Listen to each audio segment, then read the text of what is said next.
Baik, selamat malam teman-teman dimanapun Anda berada. Selamat datang di pertemuan dua asesmen performa atlet.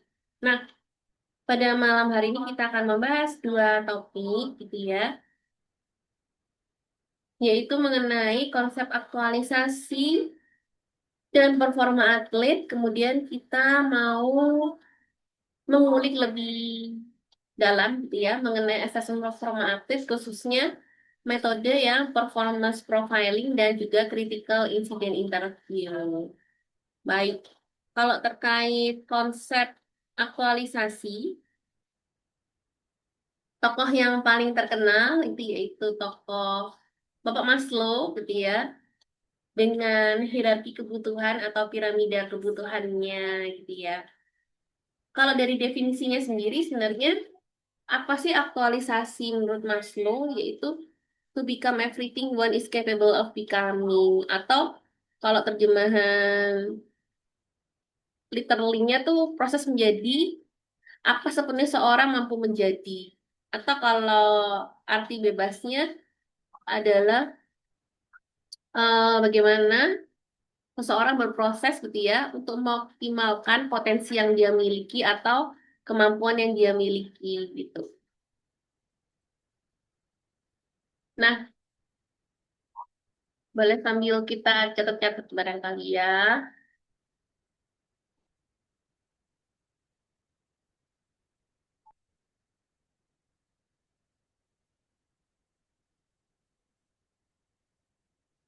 Oke, teman-teman, terkait hierarki kebutuhan atau piramida.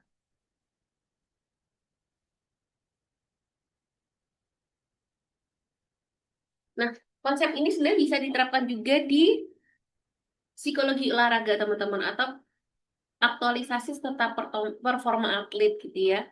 Mengapa gitu ya? Seorang atlet akan lebih susah untuk mencapai potensi maksimalnya atau kapasitas maksimalnya seandainya kebutuhan dasarnya itu belum terpenuhi dengan baik gitu ya. Tidak harus 100%, tapi minimal bisa mencapai gitu ya standar atau target aman kayak gitu. Kalau masih ingat teman-teman, yang paling dasar itu adalah kebutuhan fisiologis ya, gitu. Kalau kebutuhan fisiologis ini definisinya kan lebih ke kebutuhan mendasar gitu ya, yang harus dipenuhi untuk bertahan hidup atau kebutuhan biologis. Kira-kira contohnya apa nih teman-teman? Nutrisi gitu ya. Jadi nutrisi yang seimbang gitu ya, nutrisi yang baik yang didapat dari makanan atau minuman kayak gitu. Suka ya.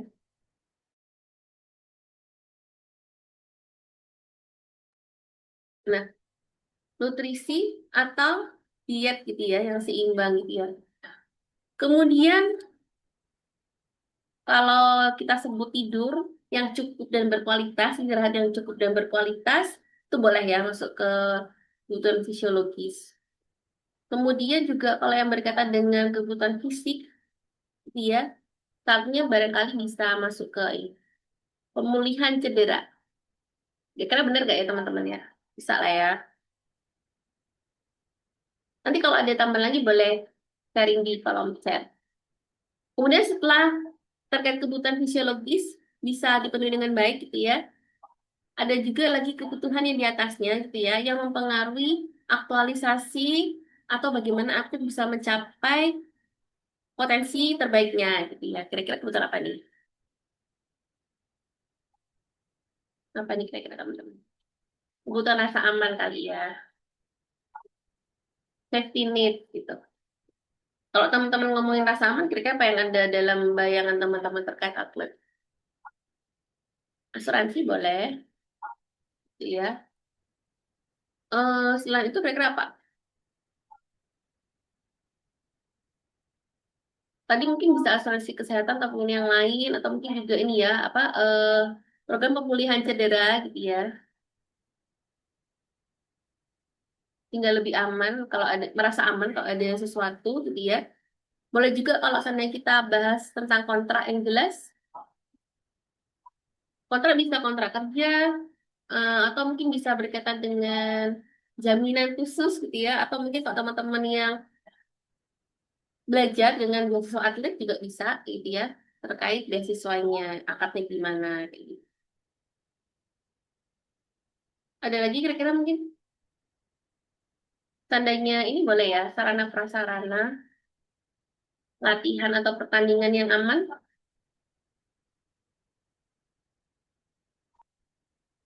boleh ya, atau mungkin lingkungan yang tidak lingkungan bebas kekerasan,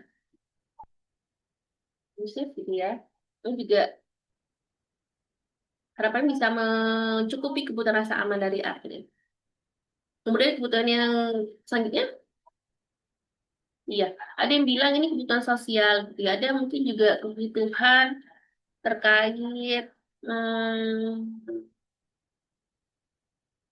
apa namanya kasih sayang dan juga em, apa namanya ya, ini sosial aja ya kita tulis ya.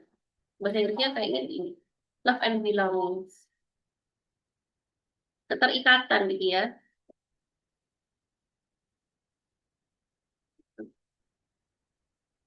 Kalau kebutuhan sosial biasanya atau keterikatan biasanya berkaitan dengan dukungan gitu ya.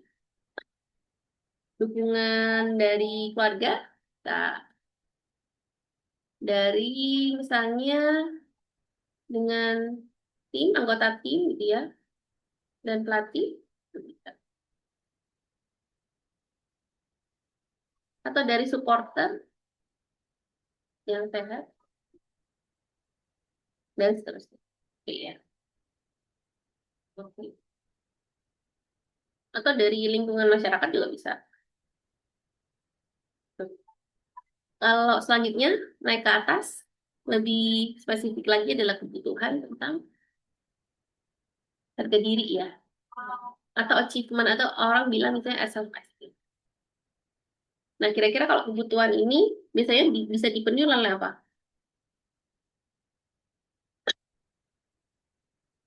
Apresiasi mungkin ya, atau penghargaan, prestasi, atau status barangkali juga boleh. Nah, yang terakhir berarti kebutuhan aktualitas diri.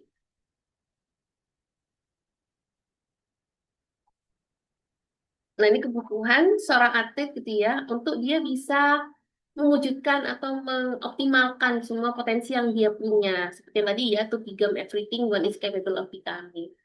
Jadi mungkin dalam konteksnya ini atletnya itu ini makna misalnya, makna atau apa namanya meaning kayak gitu ya terkait bagaimana dia menjadi atlet kayak gitu. Atau bisa juga misalnya berkaitan dengan pertumbuhan diri gitu ya. Jadi tidak semata-mata terkait medali atau kemenangan gitu.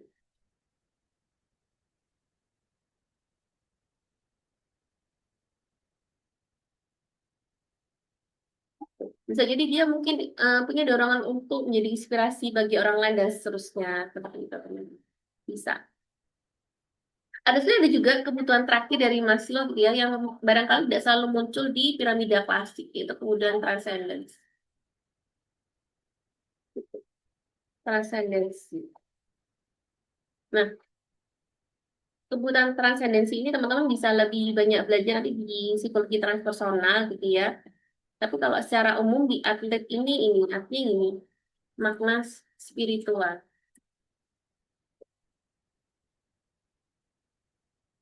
atau melampaui dirinya kayak gitu ya.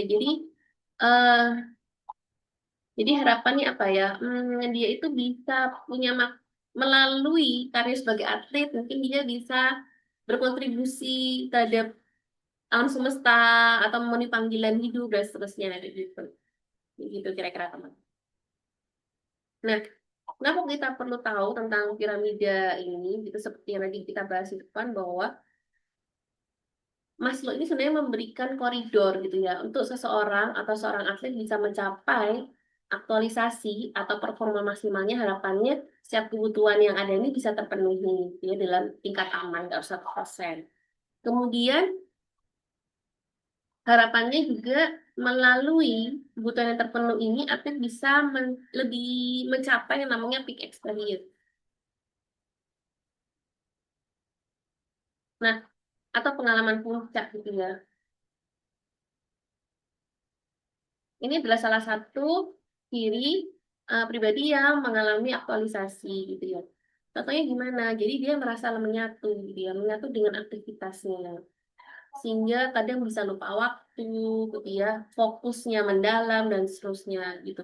Jadi melalui pengalaman selama dia bertanding atau dia berlatih gitu ya, dia tuh menemukan sesuatu gitu yang bermakna kayak gitu. Jadi dia bisa menyatu dengan aktivitas itu, gitu teman-teman. Kemudian apalagi ya yang dibahas Pak Dimas lo ya. Nah, kenapa kok seseorang atlet ya perlu gitu ya mencapai tingkat aktualisasi diri sepanjang hidupnya atau karirnya sesuai dengan tingkat perkembangan diri atau sesuai dengan tahapan hidupnya gitu ya. Kenapa perlu kayak gitu ya? Karena untuk aktualisasi ini membawa dampak positif yang sifatnya jangka panjang. Jadi gimana? Kalau atlet yang punya aktualisasi diri, dia itu pada umumnya gitu ya punya motivasi jangka panjang.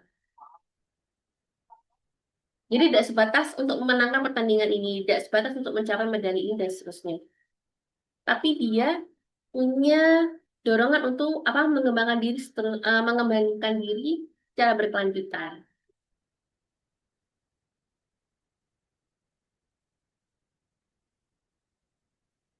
Nah, dengan dia punya motivasi jangka panjang, dia itu akan lebih gitu ya, lebih stabil gitu ya emosinya. Ketika pada saat apa? Ketika menghadapi kekalahan. Barangkali sedih atau kecewa iya, tapi tidak terpuruk terlalu lama. Karena dia tujuannya tidak semata-mata mencapai medali ini atau menang di sini, tapi dia punya motivasi yang lebih jangka panjang sehingga dia bisa mendorong dirinya sendiri ketika dia mengalami satu kegagalan kayak gitu. Kemudian dampak lainnya apa kira-kira selain ini? Hmm, Maslow menyebutkan gitu ya, apa namanya seorang atlet yang punya aktualisasi diri pada umumnya dia itu lebih memiliki etika yang lebih baik gitu ya, lebih etis gitu ya. Maksudnya gimana? Jadi ketika dia dalam proses untuk mencapai kemenangan atau dalam proses dia mencapai suatu target itu dilakukan dengan cara-cara yang etis gitu ya, dengan etika berdasarkan aturan. Jadi tidak cheating, tetap melakukan fair game gitu kan, atau mungkin sportif kayak gitu ya, seperti itu kira-kira teman-teman. Hmm.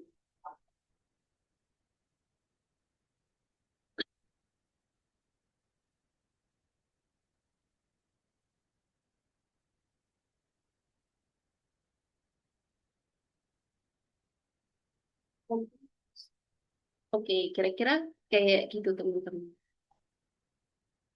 Kemudian kira-kira apa lagi nih seandainya apa namanya seseorang punya aktualisasi ini mengapa penting kayak gitu ya? Bisa jadi kayak gini, lebih kepada em, integritas identitas. Maksudnya gimana? Jadi seorang atlet itu memahami kalau dia itu tidak semata-mata sebagai atlet gitu ya, tapi dia juga mempunyai peran-peran yang lain kayak gitu. Entah dia perannya juga sebagai anak, sebagai mahasiswa gitu ya, atau sebagai suami atau istri, atau sebagai pekerja kayak gitu ya. Sehingga atlet ini menjadi salah satu dari jati dirinya. Tapi dia punya jati diri yang lain kayak gitu. Sehingga umumnya ketika dia punya aktualisasi, ketika karir atletnya barangkali berhenti, entah karena dia cedera atau mungkin karena sudah gantung raket atau gantung sepatu dan seterusnya gitu ya, dia tetap bisa punya makna hidup yang lain kayak gitu ya. Hidupnya tetap punya makna gitu. Jadi kalau seperti itu sih teman-teman. Oke, mungkin cukup sampai sini dulu. Nanti kalau ada yang perlu kita diskusikan bisa kita diskusi lagi. Cukup mengenai Maslow, kita bisa lanjut ke yang tadi ya.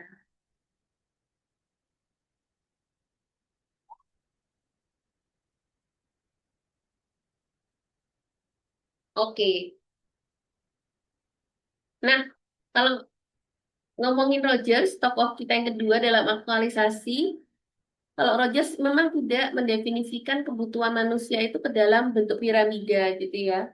Tapi dia lebih kepada punya konsep, beberapa konsep gitu ya, yang apa namanya, mencerminkan pemikiran si Rogers gitu. Tapi kalau secara umum, aktualisasi menurut Rogers adalah individu yang lebih terbuka terhadap pengalaman gitu ya. Hidup dengan keaslian atau kongruens dan terus bertumbuh. Sedikit mengingat mengenai Rogers, teman-teman. Rogers itu tokoh humanistik juga ya, yang terkenal.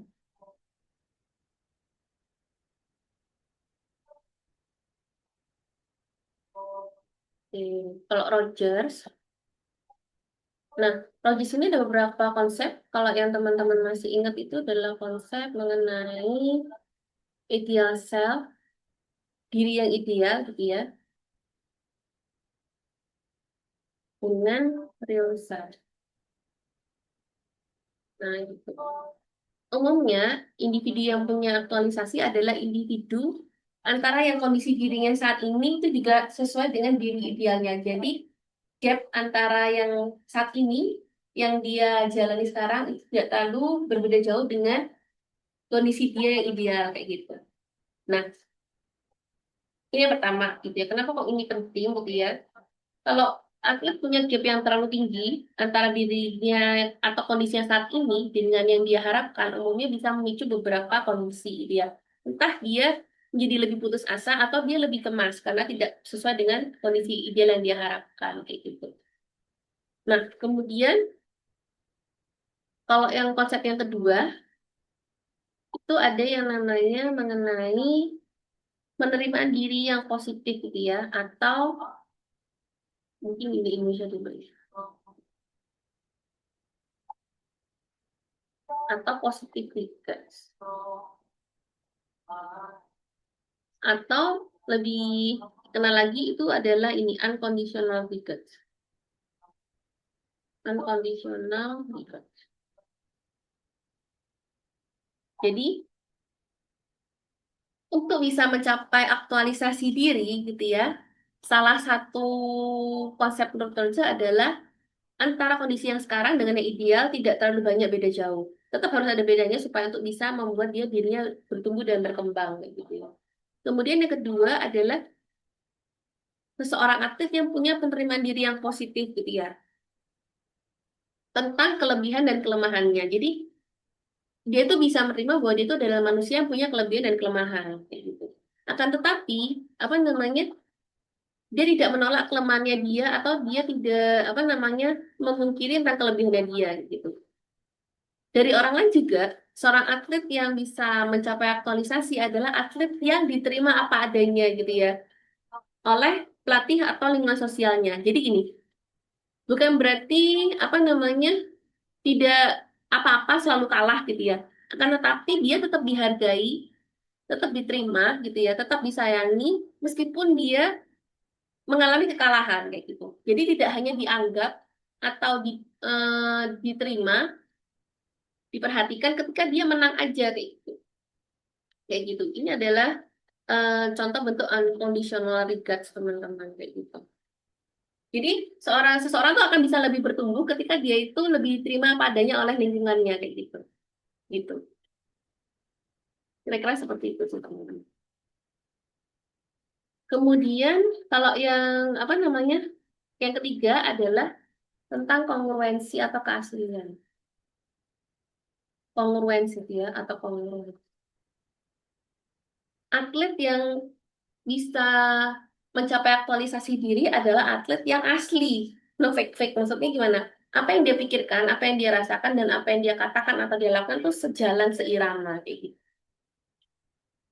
Contoh bentuk ketidakaslian adalah misalnya, saya baik-baik saja, saya ngerasa baik-baik saja, saya bilang kalau saya itu baik-baik saja. Padahal mungkin saya khawatir, gugup, takut gitu ya, cemas gitu ya, pada saat menghadapi pertandingan atau saya punya trauma tentang cedera kayak gitu. Tapi tidak saya ungkapkan kepada pelatih atau mungkin kepada psikolog olahraga kayak gitu. Nah, kondisi tidak asli ini atau tidak sejalan antara pikiran, perasaan dengan perkataan dan perilaku, itu bisa memancing justru dampak yang lebih negatif kayak gitu. Misalnya yang namanya stres atau cemasnya tidak segera diatasi dengan baik sehingga mempengaruhi hasil pertandingan. Hasil pertandingan yang buruk semakin mempengaruhi kecemasan dan juga kepercayaan diri dan seterusnya kayak gitu. Gitu teman-teman. Kira-kira seperti itu. Nah, implikasinya teman-teman buat kita, mengapa kita perlu tahu mengenai konsep-konsep Maslow dan Rogers dalam memandang situasi aktualisasi seorang atlet gitu ya. Ini pertama, Anda bisa menjadi landasan untuk melakukan assessment atau menggali informasi gitu ya. Jadi Anda bisa bertanya mengenai bagaimana kondisi atau bagaimana rutinitas dia dalam menjaga makanan, bagaimana tentang pola tidurnya, kira-kira apa namanya, penghargaan apa yang buat kamu semakin semangat kayak gitu. Kira-kira menurut kamu apa makna sebagai seorang atlet dan seterusnya kayak gitu. Nah, dari Anda bertanya tentang hal ini gitu ya, wawancara kualitatif tapi dengan basic teori Maslow, Anda harapannya bisa menemukan masalah yang dihadapi oleh atlet kayak gitu. Yang dapat mempengaruhi performa dia kayak gitu. Itu Anda bisa lakukan gitu ya cara-caranya. Atau kalau pakai Rogers juga bisa kayak gitu. Mengenai kondisi bagaimana pandangan dia tentang dirinya dia saat ini dan apa pandangan dia idealnya dan seterusnya gitu. Karena ada beberapa permasalahan atlet yang muncul gitu ya. Contohnya kalau ya seperti disampaikan sama teman-teman sharingnya gitu ya, adalah atlet yang sulit move on misalnya dari kekalahan kayak gitu. Jadi eh, selalu terpaku pada masa lalu kayak gitu. Atau mungkin dia terlalu keras pada dirinya sendiri, harus menang, harus tidak boleh kalah, atau tidak boleh performa dan seterusnya kayak gitu. Atau seperti yang teman-teman juga ceritain gitu ya, ada kasus atlet mengalami kecemasan pada saat bertanding gitu ya. Tapi sebenarnya kalau diusut-usut lebih usut gitu ya, ternyata yang buat dia cemas atau nggak pede pada saat bertanding itu ternyata karena pola latihannya dia yang tidak teratur. Pola latihan tidak teratur kenapa? Karena juga eh, kesulitan menjaga pola tidur atau istirahat kayak gitu. Jadi kadang ini bisa berdampak atau berakar, mohon maaf, atau bersumber itu dari masalah-masalah yang kita bahas tadi, dari piramida Maslow-nya atau dari konsep-konsep si Rogers-nya ini gitu. Oke, kira-kira seperti itu. Kemudian aku lanjut lagi ya yang Rogers tadi ya. Nah, selain konsep-konsep ini gitu ya, salah satu ciri orang yang punya aktualisasi menurut Rogers itu apa kayak gitu ya, yaitu orang yang punya dorongan untuk mengembangkan diri.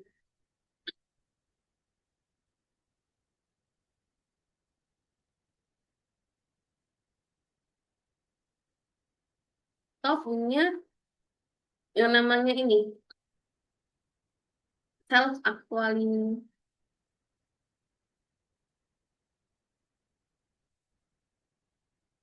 Jadi punya kecenderungan untuk mengembangkan diri. Contohnya apa? Dia berani terbuka terhadap hal baru, mau coba hal baru gitu ya. Dan dia tuh fokus ke kondisi saat ini kayak gitu. Tidak terlalu cemas terhadap masa depan atau tidak terlalu merasa bersalah akan masa lalu kayak gitu. Kemudian apa namanya? Kadang dia juga bisa eh, yakin dengan keputusannya dia, intuisinya dia pada saat bertanding kayak gitu. Ini contoh-contoh pribadi yang punya aktualisasi menurut Rogers. Oke, aku lanjut ke yang teori terakhir ya.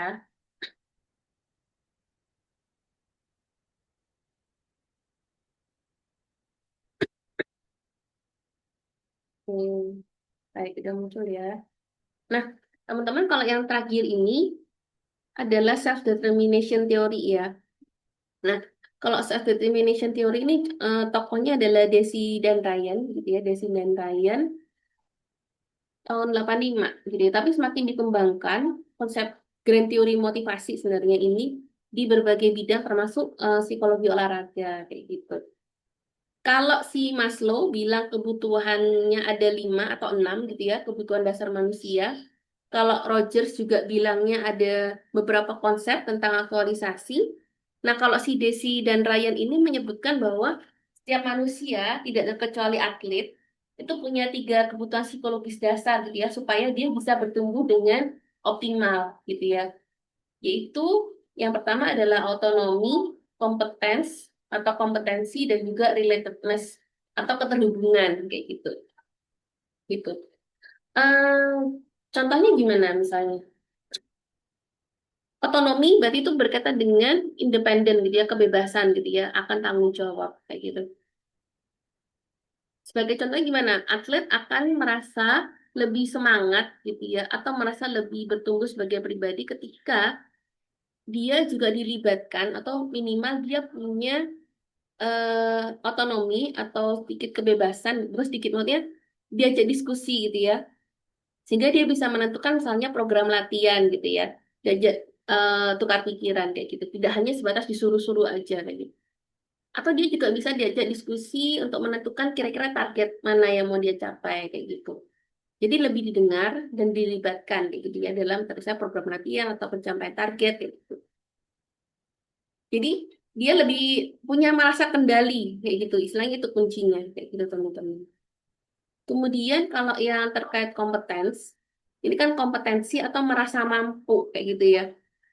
Merasa mampu ini eh jadi gini, terkadang beberapa orang itu malas mencoba atau melakukan sesuatu hal karena dia sudah merasa tidak mampu lebih dulu gitu sebelum kita mencoba kayak gitu. Entah dirasa terlalu sulit kah atau dirasa terlalu apa namanya di luar kemampuan kayak gitu. Nah, seseorang akan lebih punya aktualisasi atau motivasi yang lebih positif ketika dia merasa mampu lebih dulu kayak gitu. Nah, contohnya kalau dalam konteks atlet itu adalah apa? Misalnya gini, dalam mencapai target dia, oh aku merasa bisa nih, kayak gitu. Atau kedua, dia tuh merasa ada kemajuan dari latihannya dia, sehingga dia merasa ada progres. Oh ternyata aku mampu ya, yang awalnya kemarin nggak bisa, sekarang bisa, kayak gitu. Ada pengalaman keberhasilan, kayak gitu. Sehingga dia membuat dia mampu. Ada feedback atau umpan balik yang jelas gitu. Dia kurangnya di mana, sudah bagus mana, kayak itu contohnya. Jadi tidak semuanya itu buruk, kayak gitu. Kemudian kalau keterhubungan atau apa relatedness, ini adalah artinya apa ya? Dia merasa diterima, didukung gitu ya, dan terhubung dengan orang lain. Ini 11-12 mirip dengan need of love and belongings gitu ya kalau di Maslow. Tapi ini apa namanya? Kalau tadi kan kebutuhan. Kalau ini bagaimana caranya supaya dia atlet itu bisa merasa terhubung kayak gitu.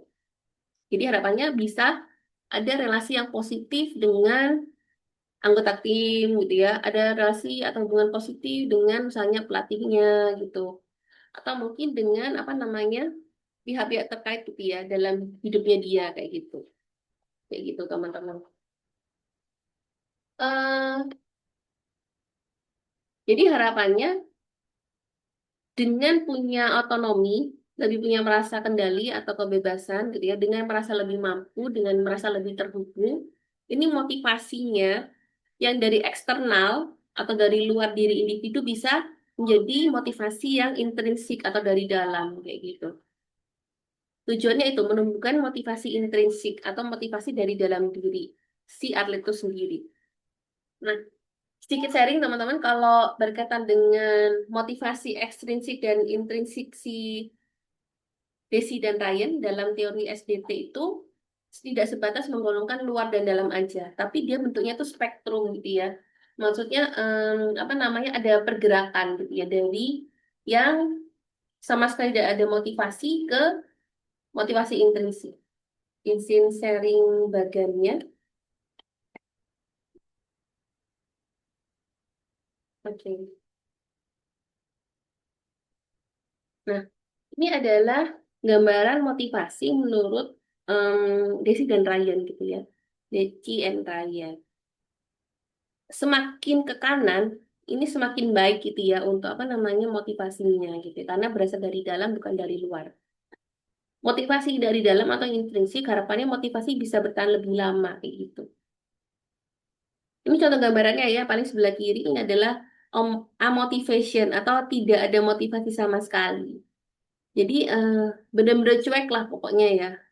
Biasanya bahasa-bahasa yang muncul adalah ini. eh aku kayaknya nggak bisa berkembang nih, nggak ada gunanya aku belajar gitu. Udah lebih baik aku menyerah saja. Biasanya bahasa-bahasa kayak gitu. Itu. Itu menjadi indikator orang yang eh, hampir tidak ada atau tidak memiliki motivasi. Namun semakin bergerak ke kanan, ini ada namanya external regulation gitu ya. Jadi sudah mulai ada motivasinya, tapi disebabkan atau didorong oleh kewajiban gitu ya, atau karena peraturan gitu.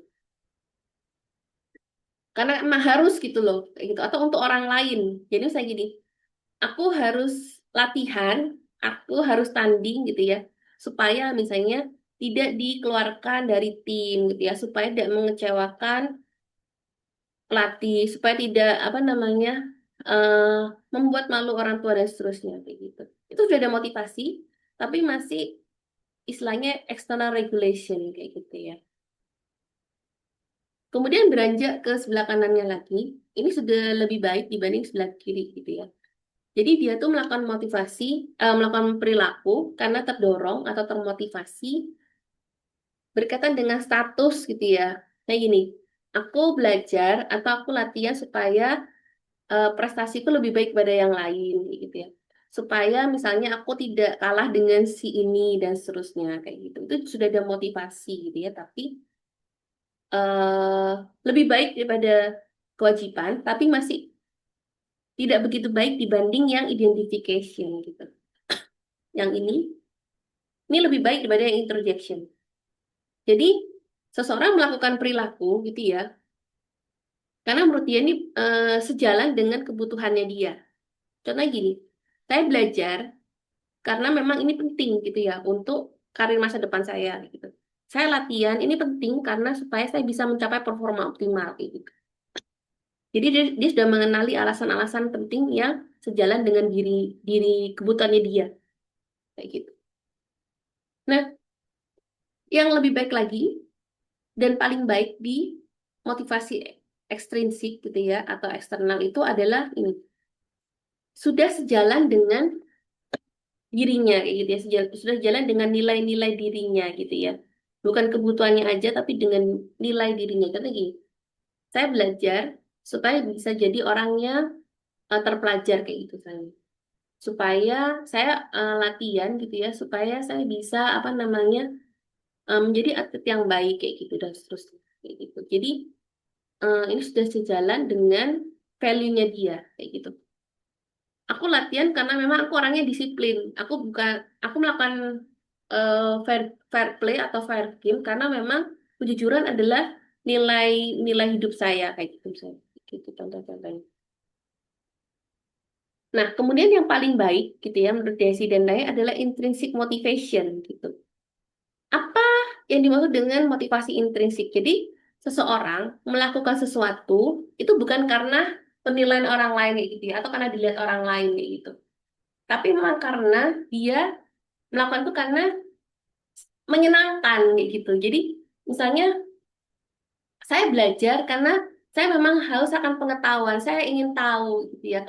Dan saya ketika belajar atau berlatih ini terasa menyenangkan, memuaskan kayak gitu. Itu yang dimaksud dengan intrinsic motivation, teman-teman. Kayak gitu. Itu bedanya mungkin dengan tokoh-tokoh lain mengenai ekstrinsik dan intrinsik kayak gitu. Kenapa kok saya belajar supaya jadi orang terpelajar?